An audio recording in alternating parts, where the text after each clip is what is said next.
Bienvenidos a un nuevo programa de Ruta Noroeste en el que recibimos al profesor ya jubilado Alberto García Miranda. Bienvenido. Muchas gracias por la invitación. Afincado en Agaete desde hace muchísimos años, podemos decir que es ya un culeto más. Alberto García Miranda estudió magisterio y ejerciendo como maestro decidió estudiar filosofía por la UNED, licenciándose en esta materia y posteriormente precisamente pues ejerce como profesor de filosofía. ¿No corren en estos momentos buenos tiempos para la filosofía? No, desde luego que no. Y con estas medidas últimas que está tomando el ministerio, me temo que va a ir cada vez peor, por desgracia, porque la verdad que tal como está la sociedad actual, este tipo de enseñanzas favorecería mucho el crecimiento personal. Pero creo que no les interesa a los políticos tener a gente crítica y pensadora. Decíamos que estaba ya ejerciendo como maestro cuando decidió estudiar filosofía. ¿Por qué? Sí, pues precisamente cuando estaba en Fuerteventura, que fue el primer destino, en La Lajita, pues muchas tardes me dedicaba a leer filosofía, y me fue gustando. Y entonces le dije, oye, pues esto puede ser interesante incluso de cara a la enseñanza, porque ni siquiera pensaba yo dedicarme a las enseñanzas en secundaria, porque yo estaba muy a gusto en primaria. Pero a medida que fue desarrollándose ese aprendizaje, fui viendo las posibilidades que había, no solo en contenido, sino que después las posibilidades metodológicas de trabajar con jóvenes. Y esa es mi segunda pasión, trabajar con jóvenes en distintos proyectos, y esto me facilita mucho más el acercamiento a ellos. Y con el tiempo llega al IES Agaete Pepe Dámaso, el actual IES Agaete Pepe Dámaso. ¿Cómo fue esos inicios en el Instituto de la Villa Marinera? En Agaete fueron dos periodos. Un primer periodo cuando el instituto era el centro antiguo en la calle Juan de Armas, y allí estuve un par de años trabajando y fue una experiencia lindísima. Yo vivía en Sardina y la vivencia de un centro pequeño con una gran historia, porque Agaete es un pueblo con mucha historia, pues me permitió hacer trabajos con los alumnos y sentirme cerca de lo que sería la vivencia en una localidad del norte. Después, pues, por vicisitudes del trabajo, pues tuve que ir a trabajar a Las Palmas, que estuve 5 años en la inspección, pero después volví de nuevo. Digamos que recuperé ese gusto por la enseñanza y estuve a partir de ese tiempo, después de los 5 años, ya fijo aquí. ¿Hasta que se jubiló? Hasta que me jubilé, sí. Y en el nuevo centro, en el año 2005 hasta el 2018, que ya me tocó. Pues en esa segunda vuelta al Instituto Agaete Pepe Dámaso, en el curso 2000-2001 se pone en marcha el proyecto Uso Didáctico del Cine. ¿Cómo surgió ese proyecto? Una inquietud que yo tenía desde que empecé a trabajar la enseñanza era de poder recoger en registro diversos contenidos de tipo metodológico, educativo, cultural, etnográfico, en todos aquellos lugares donde estuve trabajando. Y empezó el proyecto porque la experiencia que había acumulado en esos años me dijo que la forma más propia es que sean los alumnos los propios protagonistas de esas historias. De ahí fue al teatro y del teatro fue al cine. Fue como una pequeña evolución. Y el primer proyecto surgió porque vimos la posibilidad de crear una dinámica en el centro en el que el cine fuera no solo recurso de tipo didáctico, sino que también ayudara en un proceso de crecimiento educativo y personal al alumnado. De ahí que fue, una iniciativa no solo mía, sino de varios profesores de distintos departamentos que se unieron para formar una actividad didáctica que abarcaba un curso entero. Y ahí empezó. la experiencia. Y arrancando este proyecto, en ese curso, pues también la grabación del primer corto, La Mala Mirada. La Mala Mirada. ¿Qué recuerda de esa grabación? Pues mira, fue un proyecto lindísimo porque en la asignatura de ética, que era una de las que impartía yo, se trabajó lo que sería el respeto. Y creo, comentando con los alumnos en diálogo, vimos como una época en la historia de España, que fue la posguerra, pues ese valor quedaba un poco en entredicho. Entonces surgió la idea de hacer una investigación sobre cómo fue la posguerra en la localidad de Agaete. Los alumnos recogieron información, trajeron datos de sus familias, sus abuelos sobre todo, y en el diálogo posterior se vio que era interesante poder recogerlo, esa diferencia que hubo entre las dos Españas. Acuérdate del poema de Españolito que nace al mundo. Ya hay un español que quiere vivir y a vivir empieza, entre una España que muere y otra España que bosteza. Españolito que vienes al mundo, te guarde Dios.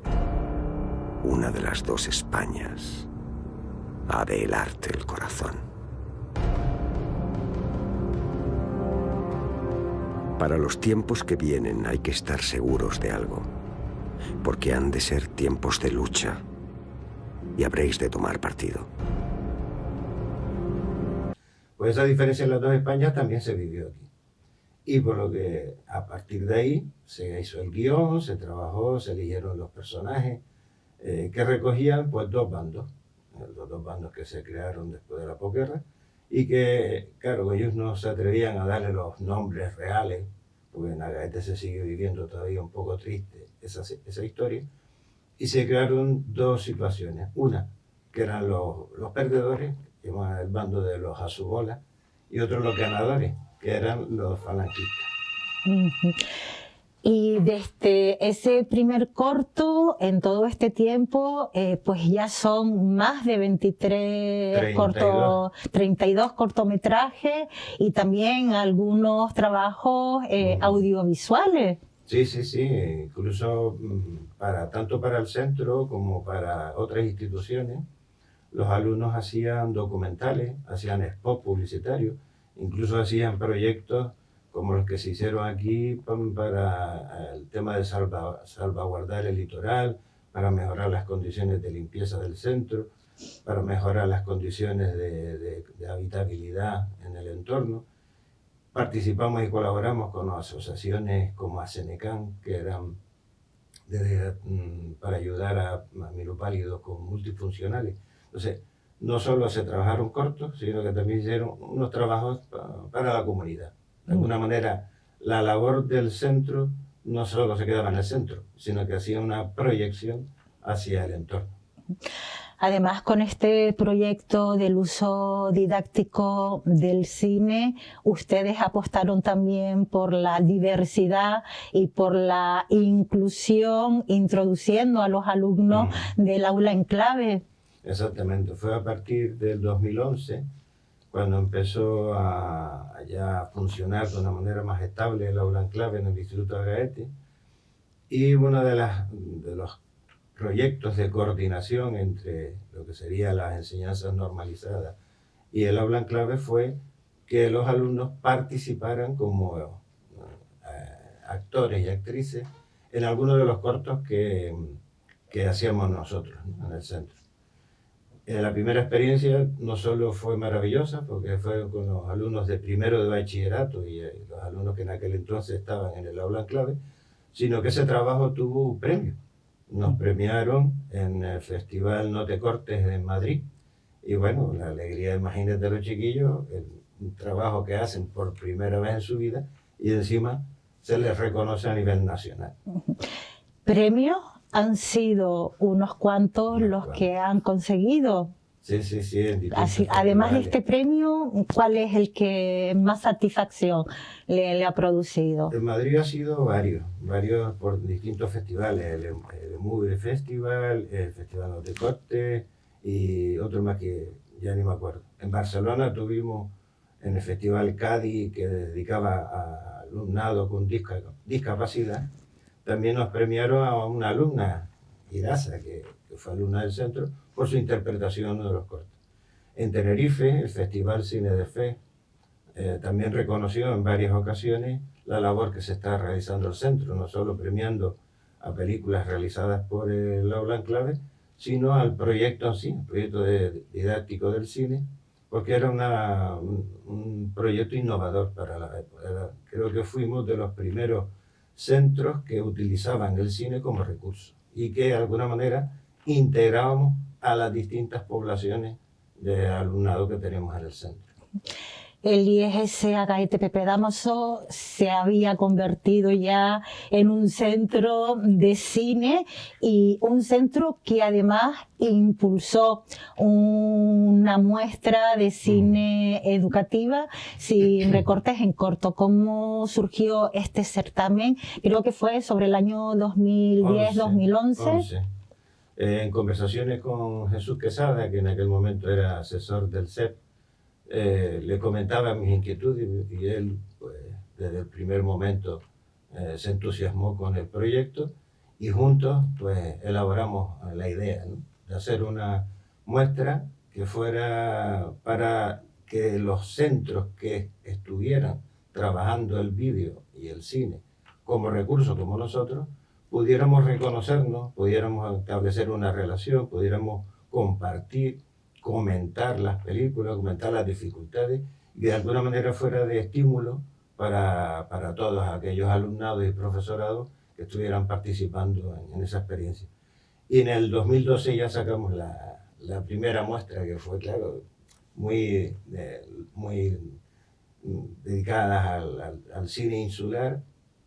Todavía no teníamos mucha experiencia en la organización de esos eventos, pero nos asombró que tuvimos una gran participación para hacer la primera, y a partir de ahí, en las 10 ediciones, que ya esta sería la 10ª edición que tenemos este año.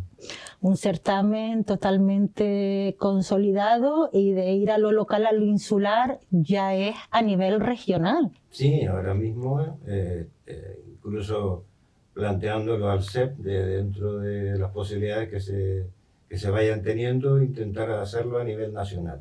Pero por ahora llevamos ya varias ediciones que lo hacemos a nivel de la comunidad autónoma y la participación es asombrosa. Yo me maravillo de cómo el profesorado sigue con esa ilusión, el alumnado sigue implicándose en un montón de proyectos, dada la realidad de la sociedad que tenemos ahora mismo, que están más pegados a la pantalla del móvil que otra cosa, y sin embargo, estos proyectos de alguna manera estimulan la colaboración, la participación de los grupos de alumnado, de padres incluso que se implican en las películas, y de otros colectivos que están de alguna manera cercanos a los centros. Y eso me parece que es lo más interesante de este tipo de proyectos. En el 2022 se celebrará el 10º aniversario de esta muestra. Sabemos que ya están pues con los inicios de la organización de este año. Va a ser pues algo emocionante la celebración de este 10º aniversario. Sí, no solo porque es el 10º, sino que ya me coge a mí fuera de la enseñanza. Y tanto Jesús como yo tenemos este amor por lo que sería este proyecto. Yo creo que es interesante que aquellas personas que estén cercanas a nosotros, a este tipo de experiencias, reaviven este tipo de proyectos, porque de alguna manera potencian la participación. Este año, que es la 10ª edición, pues me han dicho el equipo coordinador que quiere que yo sea el director invitado, pues siempre invitamos a alguien que nos acompañe con sus experiencias y vamos a ver qué tal sale. Pero de pronto está prevista la fecha para finales de mayo.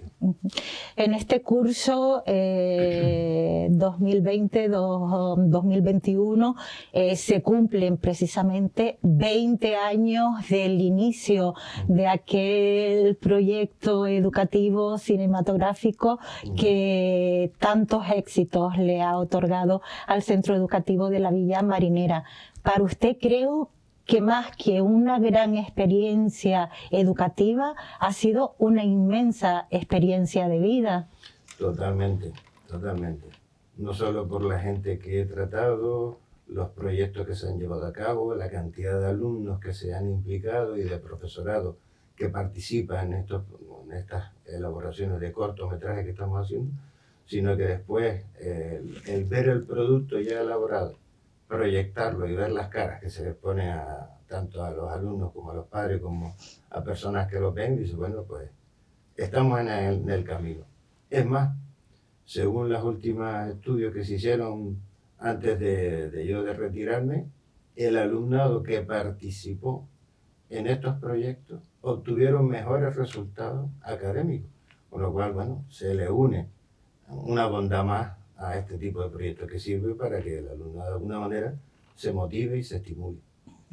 Ya decíamos que está jubilado como profesor, pero del cine y de la dirección cinematográfica no se ha jubilado y dudamos mucho de que llegue a serlo, y precisamente pues ya empieza con otro tipo de proyecto, y justo el año pasado, en el 2020, dirige el corto 20, 40, 60. En colaboración con Infonorte Digital y con otras instituciones, se elaboró un proyecto que llevábamos ahí hablándolo.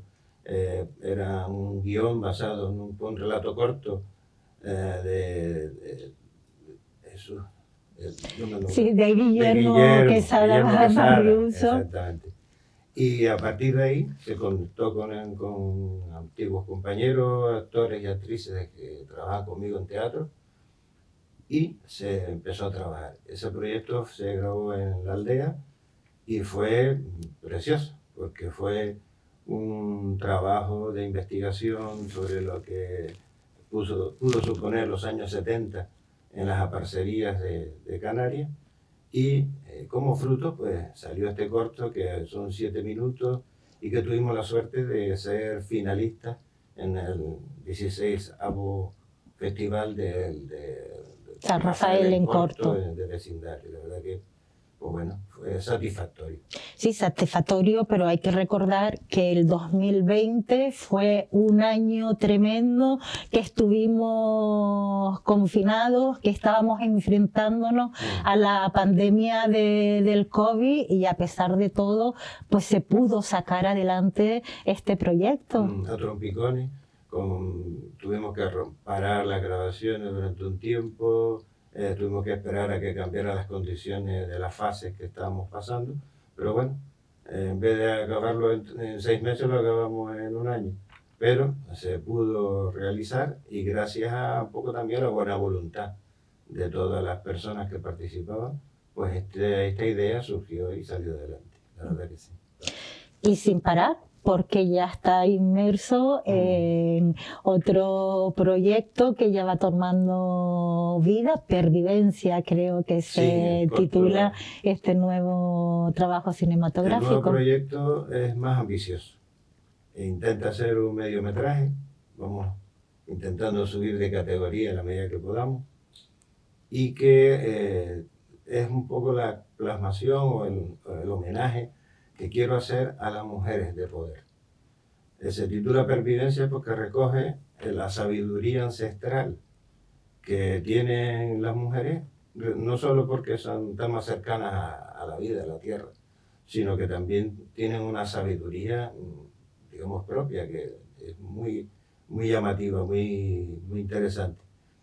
Y lo que hago es entroncarlo con las mujeres de poder que hemos tenido en nuestra historia.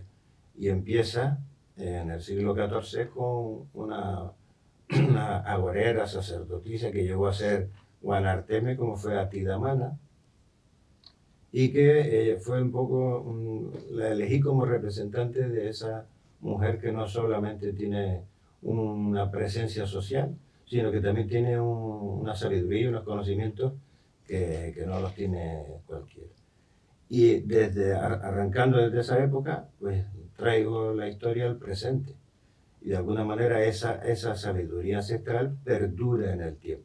De ahí que el nombre de la corto sea Pervivencia, y el personaje que elegí para el presente, pues un personaje de mujer de campo, una yerbera, que es la que de alguna manera trasciende todo ese conocimiento, ese bagaje de información que arrastran desde tiempos inmemoriales las mujeres.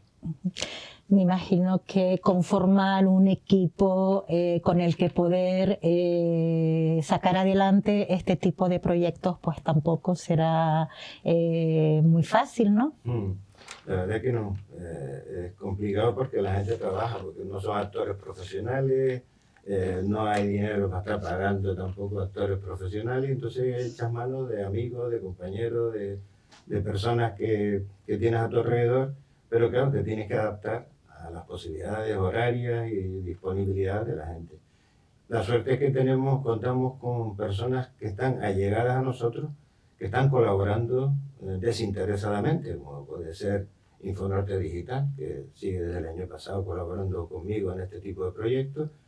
Sigue Agaete Espacio Web, que está Javier Tadeo presente en este tipo de ideas mías, porque me conoce y sabe que soy un loco y que él se implica también de forma desinteresada.